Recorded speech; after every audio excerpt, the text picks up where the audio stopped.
Hello friends, कैसे हैं आप सब।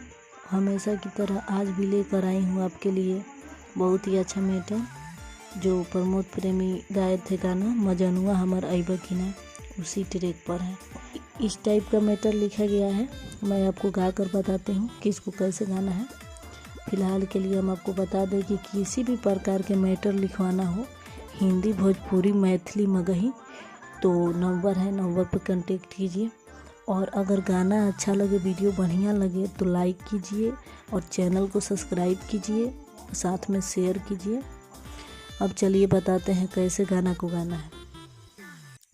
मुखरा भइल बिया हमरा ससुरा गइनी अहिले भातार, अरे भइल बिया हमरा ससुरा गइनी अहिले भातार, धक धक कहरे जियरबाए हो डहरे हमार, जाने कैसे बोलमुआ हमके करी है हो प्यार, धक धक कहरे जियरबाए हो डहरे हमार, जाने कैसे बोलमुआ हमसे करी है हो प्यार।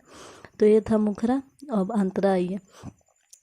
आयहिला जबल हगे गजबे भइल गुदगुदी, हल्ला हगे जवानी मोर बेहला उजस कूदी, अहिला जबल हगे गजबे भइल गुदगुदी, हल्ला हगे जवानी मोर बेहला उजस कूदी, पहिला हिरतिया भइल दुर्गतिया बथे का पार, धक धक करे जियरबाए हो डहरे हमार, धक धक कहरे जियरबाए हो डरे हमार।